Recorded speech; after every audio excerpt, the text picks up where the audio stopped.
자, 첫 번째 질문. 결혼 준비 중인데 마흔자로 처방받고 싶어요. 근데 용인에 계시는 30대 중반의 남자분이시거든요. 175에 90kg? 그러면은 조금 그렇죠. 근데 추워서 러닝을 못 하신다. 마흔자로 처방해 주는 곳이 있나요? 많겠죠. 그죠? 그거 하면 되잖아요. 근데 뛰셔요. 그 정도의 느낌을 갖고 하신다면 그냥 뛰세요. 아니면은 봄까지 좀 기다리셨다가 그때부터 열심히 뛰세요. 러닝이 최고예요. 그리고 먹을 거 줄이시고 그럼 될 것 같아요. 새벽마다 강아지 산책을 시키는데 예전에는 추워도 했었거든요. 근데 점점 가면 갈수록 꾀가 생겨요. 그래서 아, 오늘은 영하 10도야. 아, 나보다 강아지가 더 추울 거야. 이러면서 안 하게 돼요. 이렇게 되는 거죠. 강아지 감기 걸리면 안 되니까. 뭐 이렇게 자꾸만 변명거리를 찾게 되는데, 이분 결혼을 앞두고 결혼하고 나면 남자분들 되게 살 많이 찌시거든요. 왜인지는 모르겠어요. 뭐 많이 같이 맛있는 걸 먹고 그래서 그런지 모르겠지만, 아, 결혼이 100일도 안 남으셨대요. 그러니까 봄까지 기다리실 수가 없으시네요. 근데 그 다이어트를 하시려면 결혼 100일 전에 열심히 하셔야지. 의지의 문제라고 생각합니다. 죄송하지만.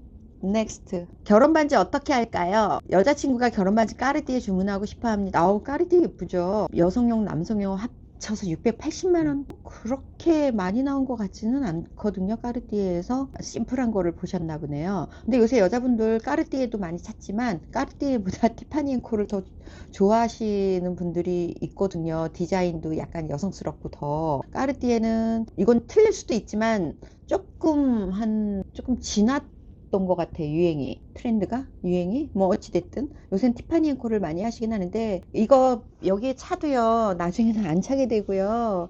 두 분이 정말 반지에 정말 진심이다 그러면은 하시는데요, 한 2, 3년 지나가면 그렇게 빼고 다닐 수도 있고요. 그래서 저는 실속형이 최고라고 생각합니다. 그걸로 요새 주식시장 좋은데 주식 사세요. 실속형이요. 그 강남에서도요 요새 잘만 보잖아요. 그렇게 그 이벤트성으로 나오는 곳이 있어요. 그러니까 어디 업체라고 제가 말은 못하지만 30커플 한정해서요.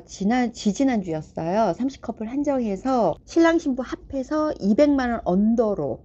근데 강남에 좀 그 괜찮은 예물 샵이었거든요. 커플 딱 30커플 한정. 근데요, 딱 30커플 한정이라고 하지만 조금씩 더 커플을 조금 늘리는 경우도 있거든요.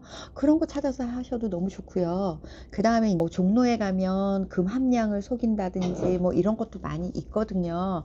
그럼에도 불구하고 이렇게 공방 같은 데 가면 정말 우리 둘만의 반지 거기서 디자인해서 하는 것도 의미 있지 않나요? 저는 그런 거를 조금 더 추천을 해드리고 싶어요. 요새는 종로 쪽에 가시면은, 아니 강남에도 있어요. 뭐 똑같은 예물샵이기는 한데 공방이라고 하고 두 분의 디자인을 원하는 디자인을 그쪽에, 그러니까 공방이니까 직접 이제 원하는 디자인을 서로 니즈를 맞춰서 그 느낌에 맞게 제작을 해주시는 거죠.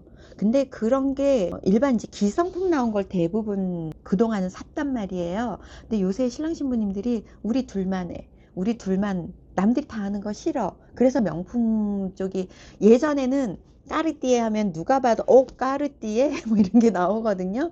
예전에는 그런 게 먹히긴 했는데 요새는 그런 것을 찾는 분들도 계시지만 점점 늘어가는 추세가 우리 둘만, 남들이 안 하는 거, 이거를 더 많이 선호들 하시는 트렌드예요. 그래서 웨딩 링을 끼더라도, 반지를 끼더라도 둘의 어떤 느낌과 그런 걸 맞는 거를 많이 찾으세요. 근데 그런데 공방 같은데 또 두 분이 많이 보시고 마음에 드는 디자인을 찾아서 커스텀으로 맞춰주는 곳들도 꽤 많아요. 요새 예물샵들이. 그리고 금값 너무 비싸잖아요. 그러면은 금은 이렇게 금은 조금 이렇게 요만한 걸로 이렇게 코떼 조금씩 사 모으시고. 근데 지금은 사줄 수 있을지 몰라, 너무 올라갔고. 어찌됐든 두 분이 그 두 분만이 갖고 있는 결혼의 어떤 경험 뭐 이런 거를 간직하시는 것, 그 추억을 담는 그런 의미로 하시는 게 더 나중에는 의미 있지 않을까, 그런 생각이 들어요. 결혼 앞두고 등드름 신경 쓰여요. 치료하면 되잖아요. 그렇지 않나요? 죄송해요. 제가 등드름을 해본 적이 없어서. 이거 저기 피부과 같은 데 가면 레이저 같은 걸로 아니면 뭐 이렇게 뭐 마사지 같은 걸로 치료 잘 될걸요. 아마도 치료하세요. 결혼 준비할 때 이제 여자분들이 드레스 입으면 등이 후 파이는, 근데 이제 결혼식 때는 사실 베일을 쓰기 때문에 잘 안 보여요. 베일도 뭐 투베일 뭐 원베일 있지만 뭐 멀리 하객들이 저 멀리 있는데 이 등드름이 안 보이죠. 근데 이제 촬영할 때 조금 뒤가 파인 드레스 이런 거 입으면 등이 보일 수 있어요. 근데 포토샵 하면 되죠. 뭐 너무 신경이 쓰이신다면. 그리고 요새는 등에 좀 신경 쓰이시면 그때까지 등드름을 치료를 못했다 그러면은 좀 그 촬영한 이후에 조금 더 덧나들어 올라오더라도 이렇게 조금 바디 메이크업 요걸로 조금 가릴 수 있고요. 그래도 안 가려진다 그럼 포토샵 하면 돼요. 너무 신경 안 쓰셔도 돼요. 신경 쓸 게 너무 많은데 그런 것까지 신경 쓰면 정말 스트레스 받아서 안 되니까 넘길 건 넘기세요. 방법들은 다 있어요. 결혼이 이런 건가요? 이런 질문이 제가 이거를 보면서 너무 죄송한 건 있는데 결혼이 원래 그래요. 그런 거고 여기서 이제 이 글 쓰신 분한테는 제가 너무 쉽게 얘기한다 그래서 죄송할 수는 있는데 제가 결혼 생활을 지금 25년, 우리 남편을 만난 지는 35년, 40년 가까이 되거든요. 대학교 2학년 때 만났으니까. 근데 자, 오늘을 비롯한 크리스마스에도 뭐 명절에도 공휴일이란 공휴일에는 남편 없이 늘 시댁이랑 같이 계시대요. 왜 시댁에 가 있을까? 저는 이게 퀘스천이에요. 남편 없어? 그러면 나름대로 또 네트워크가 있으실 거 아니에요. 그분들하고 놀면 되는 거 아닌가요? 만약에 그 네트워크가 있는데 그분들이 공휴일이라 크리스마스라 가족과 지내야 된다? 그럼 나름대로 또 놀거리 찾으시면 되지 않을까? 이런 생각이 들거든요. 굳이 왜 시댁이랑 있어요? 뭐 다들 잘해 주신다고 하지만 그럼에도 불구하고 시댁은 시댁입니다. 뭐딸 같은 며느리 없어요. 며느리예요. 그래서 남편 없이 시댁에 가는 거는 정말 비추하고요. 너무 죄송하지만 결혼한 지 얼마 안 돼서 시댁에 자꾸 가 있잖아요. 버릇돼요. 처음부터 자르셔야 돼요. 오히려 시댁에서 오라고 만약에 어른들이 하시면 남편이 오늘 출장 중이라 못 가요 라는 게 더 요즘에 맞는 대답 아닐까요? 어머님 아버님들 너무 죄송합니다. 근데 요즘 저 어머님 아버님들도 늘 드리지만 세대가 젊어졌기 때문에요. 자식들 오는 거 귀찮으신 분들도 계세요. 그래서 안 하시는 게 좋아요. 만약에 어머님 저희 갈게요 그랬는데 그래 오렴 하지만 왜 오지? 아, 귀찮게. 이럴 수도 있단 말이에요. 반대로. 그래서 만에 하나 남편이 늘 바쁘다. 그러면 나름대로의 취미생활 만드세요. 그게 훨씬 스트레스에도 좋고 그 마음 다스리는데 훨씬 좋아요.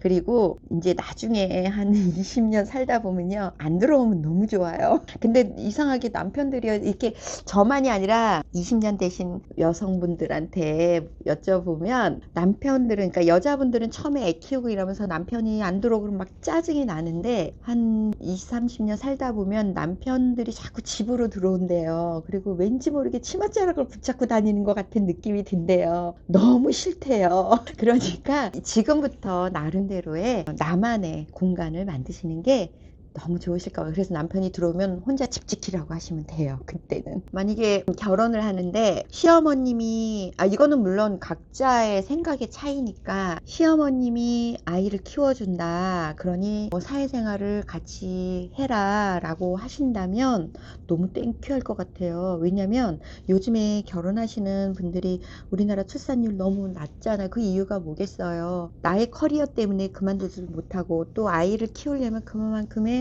어디다가 올인할 수 없잖아요. 나도 사회생활을 해야 되는데 그러면은 단체 생활하는 뭐 어린이집이라든지 아니면 뭐 도움이라든지 불러야 되는데 그 비용이 만만치가 않거든요. 물론 비용을 똑같이 어머님한테 드린다고 해도 어머님이 더 믿음직하죠. 손주를 때리겠어요? 손주를 구박하시겠어요? 근데 뭐 다는 아니지만 너무 매스컴이 많이 나오잖아요. 어린이집에서 아이들을 학대하고 이거 불안하잖아요. 우리 어린이집은 아닐 거라고 어떻게 믿나요? 이런 것 때문에 여자들이 잘 아이 낳기가 무서워지고 물론 그 아이가 커서 교육비도 감당이 어려울 것 같고 이래서 안 낳는 추세도 있지만 그거보다 더 큰 건 이 아이를 키우기 위해서 나의 경력을 단절을 해야 되는 것도 굉장히 큰 부분이고 또 하나는 경력 단절을 안 하고 내가 사회생활을 계속 하려고 해도 믿을 만한 곳이 없고 또 믿을 만한 곳은 막 너무 경쟁률이 치열해서 막 대기 걸어야 되고 이런 것 때문에 아이 낳기가 되게 무섭거든요. 자꾸 조금 더 딜레이 되는데 어머님이 처음 결혼할 때부터 "걱정하지 말아라. 내가 키워주겠노라." 하시면 너무 감사한 거죠. 그런 어머님들 없어요. 만약에 그런 어머님들 계신다 그러면 얼른 결혼하세요. 저도 우리 딸이 나중에 결혼해서 "엄마 나 아기 낳으려고 하는데 아기 좀 키워줘." 네가 알아서 해." 저는 이럴 것 같아요.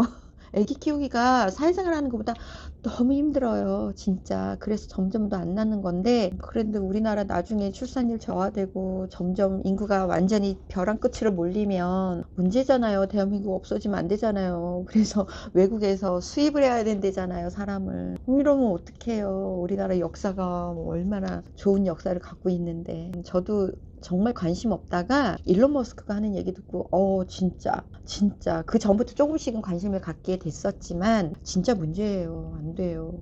애기 낳아야 돼요. 그다음 질문. 결혼 전 건강검진 항목 뭐가 있나요? 근데 결혼 전에 건강검진은 서로를 위해서 받아야 돼요. 다 받으셔야 되고요. 특히 여자분들은 사람이 결혼을 하다 보면요. 결혼 생각 없이 딩크적으로 우린 살자라고 하더라도 둘이 살다 보면 아이를 점점 낳고 싶어 하는 욕구들이 이게 어느 쪽이든 신부 쪽이든 신랑 쪽이든 생겨요. 당연히. 근데 이제 살다 보면 어떻게 될지 사람 일은 모르니까 건강검진은 꼭 받으셔야 되고요. 전체적인 뭐 기본적인 건강검진 받으셔야 되고 항목이 뭐 여러 가지 저도 지금 뭐 다 뭐가 뭐 이렇게 항목을 막 나열을 할 수는 없지만 그냥 핵심적으로 남자든 여자든 저는 그 성병 관련 이런 거에 대한 거는 정확하게 정말 다 받으셔야 된다고 생각이 들어요.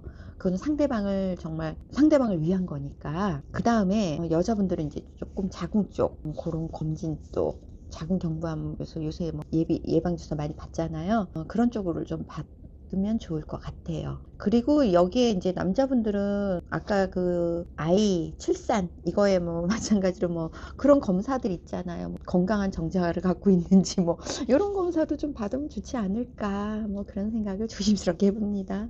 기본적으로는 그런 항목이 없어요. 기본적으로는 어떤 질병에 대한 그런 뭐가 있죠. 뭐 폐 검사 뭐 이런 뭐 위, 장 뭐 이런 거에 무슨 그런 전염병에 관련된 어떤 그런 인자가 있는지 이런 거에 대한 이제 검사를 하는데 그런 기본 검사는 기본으로 하셔야죠. 하셔야 되고 그다음에 이제 조금 더 추가적으로 요즘에 추가적으로 좀 그런 검사들을 좀 전에 말씀드린 그런 검사를 받는 게 좋지 않을까 그런 생각들을 해요.